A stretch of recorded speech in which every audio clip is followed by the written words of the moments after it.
ഞങ്ങൾ ഒരടി പോലും പിന്നോട്ടില്ല.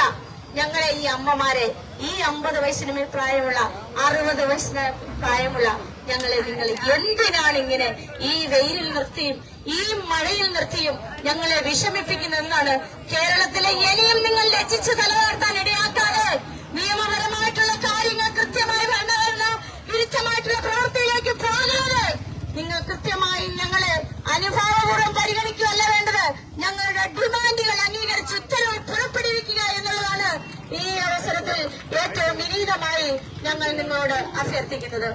വളരെ പ്രതീക്ഷയോടുകൂടി നിങ്ങൾ പ്രതീക്ഷ കൈവടിയാതെ ഞങ്ങൾ ഈ കേരളത്തിലെ ആശാവർക്കർമാര് നിപ്പയോടും കോവിഡിനോടും മത്സരിച്ച് ജയിച്ച സമര പോരാളികൾ ഒന്നടങ്ങ് പറയുന്നു, നിങ്ങളുടെ സമയം വൈകിയിട്ടില്ല. നിങ്ങളുടെ ചർച്ചയ്ക്ക് ഞങ്ങളെ വിളിച്ചാൽ ഞങ്ങൾ കൃത്യമായി അതിൽ പങ്കെടുക്കും. അനുഭാവപൂർവ്വം പരിഗണിക്കേണ്ട വിഷയങ്ങൾ ഉത്തരവായി തന്നു കഴിഞ്ഞാൽ ഞങ്ങൾ ഈ ഉപരോധവും മറ്റ് കർമ്മങ്ങളുമായിട്ട് പോകത്തില്ല എന്നുള്ളതാണ് ഈ അവസരത്തിൽ കേരള ആശാ ഹെൽത്ത് വർക്കേഴ്സ് അസോസിയേഷന്റെ വൈസ് പ്രസിഡന്റ് എന്ന നിലയിൽ ബഹുമാനപ്പെട്ട ഭരണകൂടത്തോട് ഞങ്ങൾക്ക് പറയാനുള്ളത്. ഏതായിരുന്നാലും നമുക്ക് പ്രതീക്ഷ കൈവിടേണ്ട.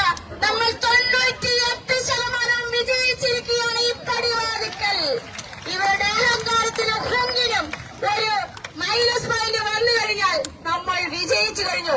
നമ്മൾ തളരരുത് എന്റെ പ്രിയപ്പെട്ട സഹപ്രവർത്തകരെ. ഈ 36 ദിവസവും പിന്നിടാമെങ്കിൽ നമുക്ക് തീർച്ചയായും ഇനിയുള്ള കാലങ്ങൾ വളരെ എളുപ്പമാണ്. ഇത്രയും ദുർഘടം പിടിച്ച വഴികളിലൂടെയല്ല ഇനി നമുക്ക് പോകാനുള്ളത്.